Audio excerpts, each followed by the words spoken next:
Kan jaarsa kootiif laaqana geesse maasiillee ilaalee dhufa. Oh boontu. Alu boontu. Fayyaa oolte. Nagaa galata Waaqayyo. Jaarsa koof laaqana geesse nan dhufa. Siifan bilbila siin dawwala odeebe. Tole maal hojjettaa? Maal saatii kana maal ciistaati? Ciisa sinoo dhugaa qabdu. Biddeena mootummaa nyaattu nu oomnaan bulla. Mee jaarsa koo bukkee deemee dhufee siin dawwala. Tole siin dawwala. Nutis akka abdiin koo galgalaaf ganama hojjetaa jirutti nutis bara dhufu sooromnee hin ciisna.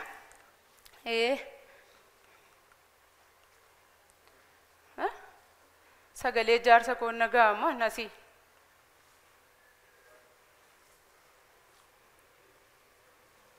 Ija kooti moo?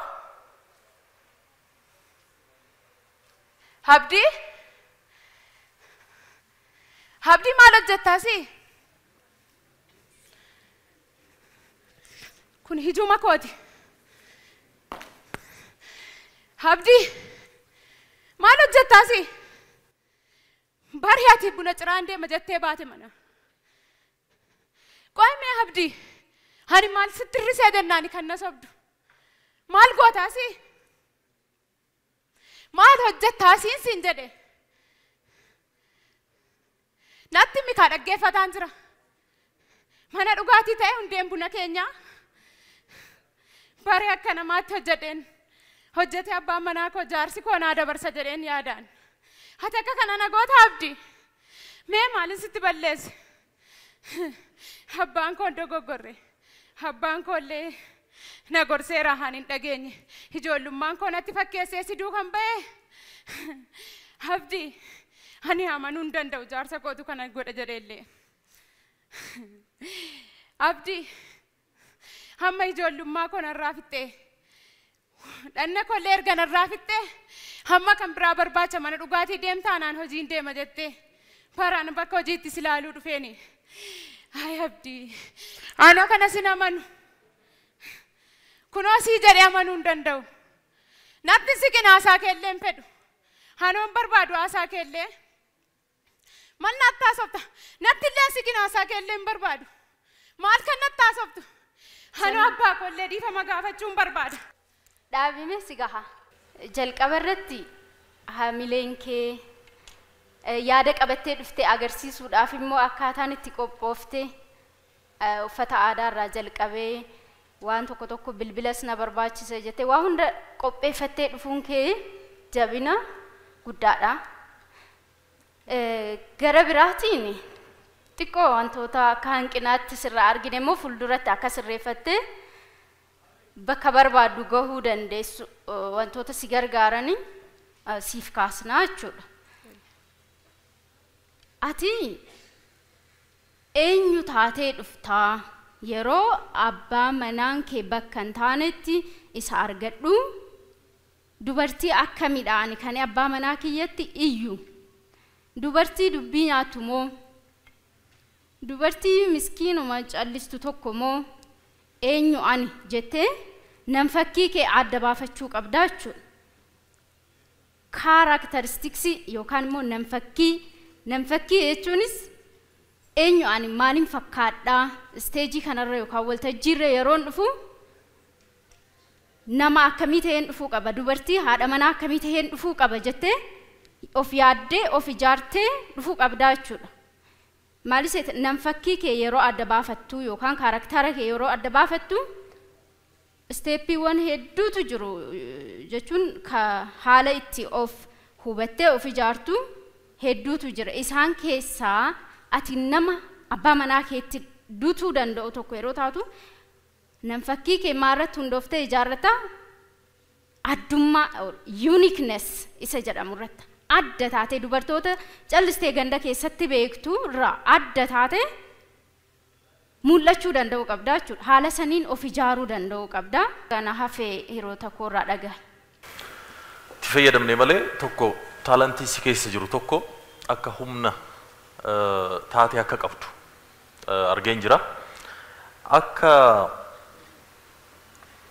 Akka ogeessatitti immoo yaada sii kennu wannati baruu qabdu taatummaan fakkeessuu muti.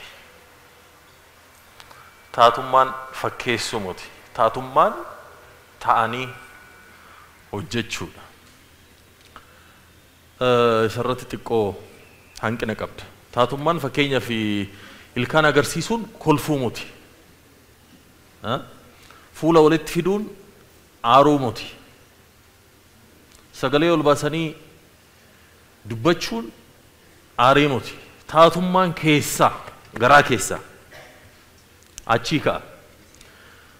Kana akka yaadatti fudhadhu sirreessi.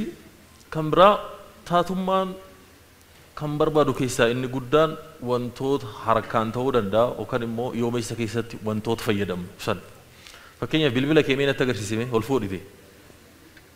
Karanatti akkanatti mul'atutti naannees karanatti bilbilli keessa jira. Jiru. Maaliif? Yeroo kufa akka hin cabneef. Yeroo kufa akka hin cabneef egaa. Like taatummaan akkanaa muti. Fakkeessuu muti. Akka bilbila jiruu wayititti fidanii nu mooksuu muti.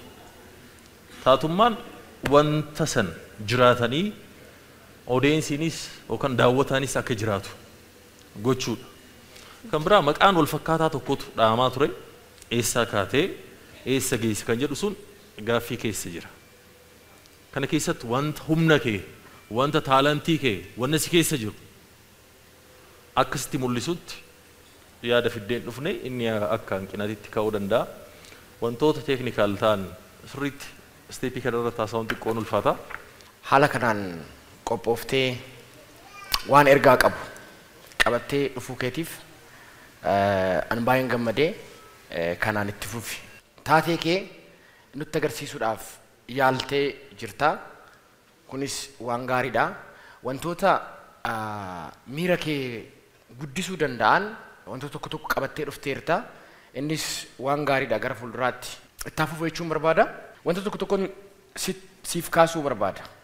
Haalli uffannaa keetii uffannaan kee kan ta'uu qabu kaaraakterii kee yookiin namfakkii ati taatee hojjettu kan ishee sanaa ta'uu qaba malee kan keetii miti, kan samiiratii miti. Fakkeenyaaf guyyaa hojiitii lafa hojiitii garasitti deemaa jirta. Uffannaan kun yeroo hojiin uffatama akkasittiin calleedhaan faayamanii hin ta'a. So yeroo hojii maal namfakkiin ati qabattee dhufte suni uffannaa akkamiitu uffatti?